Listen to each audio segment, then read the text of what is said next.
Hello students, जैसे कि आपको बताया गया था कि हम लोग डेमो क्लास को आपके फ़ोन तक ही पहुंचा देंगे। आज हम लोग ये वीडियो बना रहे हैं जो हम लोगों का फर्स्ट डेमो क्लास होगा और इस क्लास में हम लोग 10 क्लास का चैप्टर 1 को देखते हैं। चैप्टर 1 जिसका नाम है वास्तविक संख्या। हम लोग इस चैप्टर को डिटेल्स में समझते हैं ताकि इस चैप्टर से जितने भी क्वेश्चंस एग्जाम में आते हैं आप उनको सॉल्व कर सकें। जैसा कि आप लोग देख रहे हैं कि ये चैप्टर जो है ना, ये बहुत इंपॉर्टेंट है एग्जाम के नज़रिए से। लगभग 9 से 11th मार्क्स का क्वेश्चन इस चैप्टर से एग्जाम में देखने के लिए मिलता है। आपका जो 1 मार्क्स का जो क्वेश्चन आता है वो 2 से 3 क्वेश्चन इस चैप्टर से रहेंगे। 2 मार्क्स का एक क्वेश्चन इस चैप्टर से रहता है, 3 मार्क्स का एक क्वेश्चन रहेगा और 5 मार्क्स का एक क्वेश्चन इस चैप्टर से आता है। तो हम लोग तुरंत से हम लोग इस चैप्टर को पढ़ना स्टार्ट करते हैं। देखिए, इस चैप्टर का जो नाम है वो है वास्तविक संख्या। हम लोग इसको इंग्लिश में रियल नंबर भी बोल सकते हैं। हम लोग जैसे ही इस चैप्टर को स्टार्ट करेंगे और हम लोग पहुंच जाते हैं यूक्लिड विभाजन प्रमेयिका के पास में। हम लोग ये समझते हैं कि ये जो यूक्लिड विभाजन प्रमेयिका है, जिसको हम लोग यूक्लिड डिवीजन लेमा भी कहते हैं, ये होता क्या चीज है। तो सबसे पहले हम लोग देखते हैं कि ये जो यूक्लिड है ये एक व्यक्ति का नाम है। ये एक गणितज्ञ है जिन्होंने एक नियम बनाया है। ठीक है, तो हम लोग सबसे पहले ये जो प्रमेयिका शब्द है इसको अगर समझ लेते हैं तो इसका मतलब होता है नियम। मतलब एक ऐसा नियम बना दिया गया है जिसका उपयोग करके आगे हम लोग चीजों को पढ़ने वाले हैं। तो अभी के लिए हम लोग को ऐसा समझ लेना है कि एक सिद्ध बात है। अब इसका इस्तेमाल करके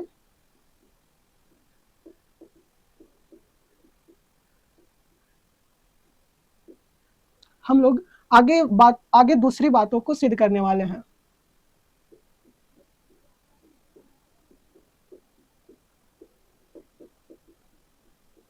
सिद्ध करेंगे। तो ये हो गया हमारा कि यूक्लिड जो है वो एक व्यक्ति का नाम है और प्रमेयिका का मतलब होता है कि उनके द्वारा एक नियम बनाया गया है जिसके बारे में हम लोग देखने वाले हैं। अब देखिए, यहाँ पे ये जो विभाजन है, ये जो डिवीजन है, इसका मतलब होता है भाग देना। अब हम लोग बचपन से ही जानते हैं कि हम लोग भाग देने के लिए हम लोग को सिखाया गया है। तो क्या होगा कि अगर यहाँ पे क्वेश्चन दिया हुआ है कि एक काम कीजिए, जैसे हम लोग बचपन में भाग देते थे ना, वैसे भाग देना है। एक छोटा सा क्वेश्चन है कि जाइए काम कीजिए, 11 को 2 से भाग दीजिए। ठीक है, तो हम लोग जैसे बचपन में जानते हैं कि जैसे ही ऐसे 2 क्वेश्चन दिया हुआ है, हम लोग जो बड़ा कोई नंबर रहता है उसको अंदर में लिखेंगे और 2 को बाहर में लिखेंगे। अब प्रोसेस भाग देने का ये होता है कि हम लोग 2 का टेबल इतनी बार पढ़ेंगे जिससे यहाँ पे जो संख्या आएगा वो तो या तो इसके इक्वल हो जाए या फिर ये इससे छोटा हो। तो देखिए, 2 का पहाड़ा में 11 नहीं आ सकता है, लेकिन 10 आएगा। तो हम लोग 5 टाइम्स जब 2 का पहाड़ा पढ़े तो हम लोगों के पास में 10 आया और एक जो होगा ये हम लोगों का शेषफल बच जाएगा। ठीक है, अब क्या होता है कि ये जो 11 है इसको हम लोग नाम देते हैं भाज्य। भाज्य का मतलब होता है जिस संख्या को भाग दिया जाता है। इसको हम लोग लिख लेते हैं, जिस संख्या को भाग दिया जाता है। देखिए, 11 हो गया हम लोग का भाज्य, इसी को हम लोग इंग्लिश में डिविडेंट बोल देंगे। ठीक है, अब आइए, हम लोग को भाग किससे देना था? 2 से। अब ये जो 2 है इसको हम लोग बोलते हैं भाजक। भाजक का मतलब क्या हो गया कि जिस संख्या से भाग देना है,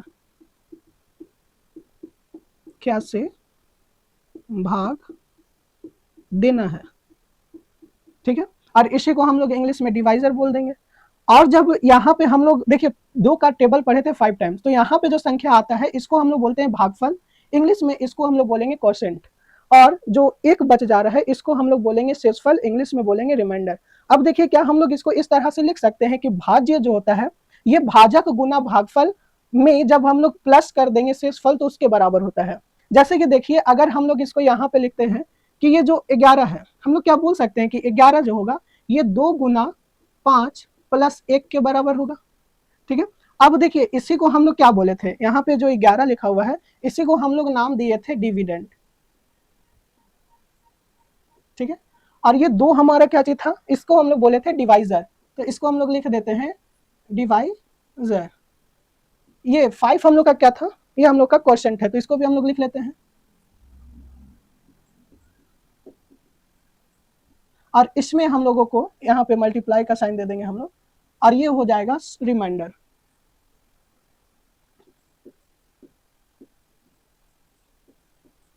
ठीक है,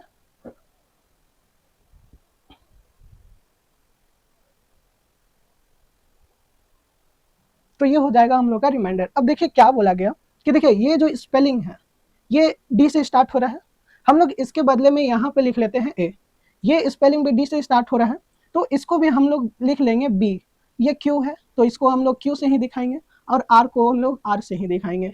तो यहाँ पे क्या बोला गया कि देखिए ए जो होता है ना ये B into Q plus R के बराबर होता है। अब ये जो नियम बताइए यूक्लिड जी, ठीक है, तो इसी नियम को हम लोग यहाँ पे बोल रहे हैं कि यही यूक्लिड विभाजन प्रमेय का है। अब आगे आपको एक और छोटा सा बात को याद रखना होगा कि ये है कि ये आर का मान क्या होगा, आर का मान क्या होना संभव है।